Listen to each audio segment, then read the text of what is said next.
dans le logiciel lui-même, là on a une barre d'outils. Cette barre d'outils, vous pouvez voir, elle est configurable. Là c'est la barre d'outils standard, je l'ai dans le guide. On va pouvoir la paramétrer. Donc on va avoir la possibilité de la réduire aussi. D'accord. Et on va pouvoir avoir la possibilité, bien sûr, de l'agrandir. Il y a juste une chose à cocher, et on le dit tout de suite, et je te le dis en même temps, c'est le mode fenêtre. C'est-à-dire la possibilité, ce mode fenêtre, ça permet de fermer et ouvrir ses fenêtres, comme dans Windows.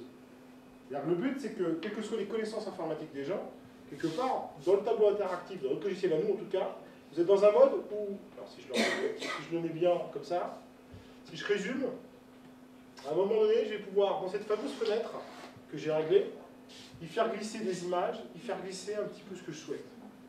Et c'est le principe du logiciel. Donc dans les principales fonctions, le menu, ce que je voulais vous montrer, c'est qu'ici on va pouvoir paramétrer. Et à un endroit précis, vous allez pouvoir personnaliser les barres d'outils. C'est-à-dire que cette fameuse barre ici, je vais pouvoir lui donner le nombre d'outils qui m'intéressent et mettre des icônes un petit peu différents. C'est ce que je vais faire tout de suite. Dans les paramètres, je vais pouvoir aller des boutons qui soient plus gros que ceux-ci. Et je peux aussi faire apparaître la barre d'outils simplifiée, une barre d'outils dédiée aux élèves. Vous allez voir tout de suite l'intérêt. Je vais pouvoir faire OK en bas, et là j'ai une barre d'outils qui va être plus grosse.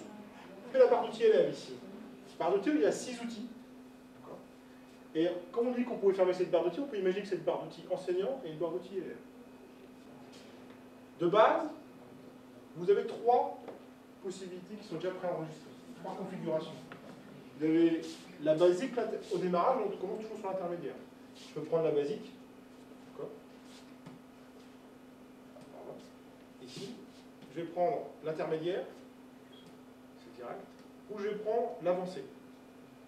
L'intermédiaire est pas mal, en termes pour commencer. La convenance, c'est que dans la boîte outils, il y a plein de choses.